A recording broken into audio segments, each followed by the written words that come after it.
The United States made a strategic investment when it purchased Alaska from Russia in 1867.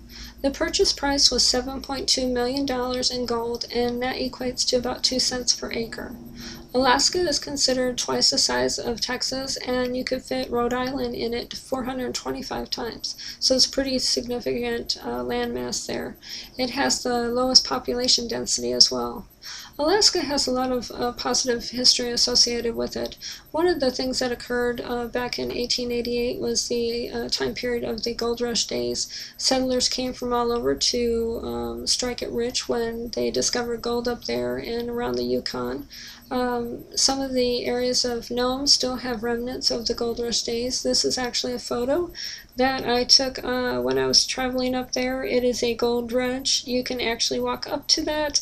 It was surrounded by water years ago, and it is now filling in with landmass. But these are some of the areas up there that still kind of provide that history. Another positive that's associated with Alaska is the Trans-Alaskan Pipeline. The pipeline extends from Prudhoe Bay on the north slope, kind of up near Barrow, the northernmost tip, and it goes all the way to Valdez as the stopping point. Part of the pipeline is above ground and part is below because of the permafrost up there, the permanent frozen ground in certain areas. It is the largest pipeline noted, and it does provide 25% of the oil supplied to the United States. The other positive that is associated with Alaska is the free healthcare system for Alaska Natives. Alaska Natives exchanged land for free healthcare back years ago with the government giving them free healthcare as a result of that. One of the negatives associated with Alaska was when they had the diphtheria epidemic. There was a dog sled team that traveled 674 miles to get the medication to the quarantined people of Nome. This is a dog sled team that was located up in an area of the state that I went to. It is a double exposure, but that is a copy of a dog sled team, and the opposite animals are muskox. It's a herd of muskox, which are similar to like bison, but they have helmets, kind of like for heads. One of the other negatives that's associated with Alaska is the fact that Valdez was destroyed in 1964 by a 9.2 earthquake. It destroyed the community. However, they have rebuilt and have been a tourism industry ever since, but it does have an impact. They do have a museum there that you can watch a video that's pretty interesting that regarding the earthquake itself. And they do have a lot of historical remnants in the museum itself. Alaska also has several volcanoes that some are active. You can go on the Alaska Volcano website. It's an organization that monitors the volcanoes and the activity up there. They did have an eruption a little while ago with Mount Redoubt that it had the ash fallen and impacting Anchorage because of the air traffic situation there. Alaska also had the highly publicized Exxon Valdez oil spill, which did impact wildlife conservation in both a positive and a negative way. So that is another historical fact with Alaska. The geography of Alaska, it has 17 of the 20 highest peaks. One of them is Denali, which is north of Anchorage, about 2.5 hours. You can go there for wildlife viewing and just enjoy the scenery up there.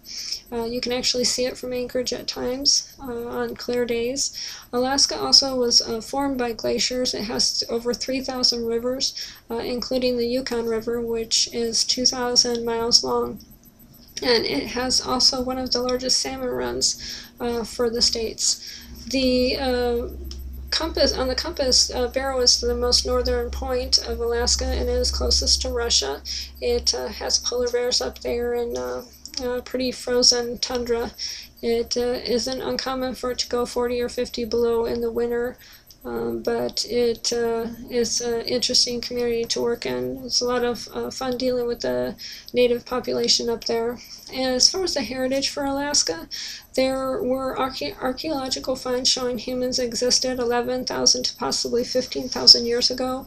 There were 3 separate migrations of different tribes of Native Alaskans, with some of them being the North and South American Indian tribes and the Apache and Navajo tribes of American Southwest. Also, the Northeast Siberia were the Eskimo and the Aleutians. With each tribe there is a different language, there is a different dialect, which is interesting to interact with these people. They are eager to learn, and they're very fun to be around. They're very social.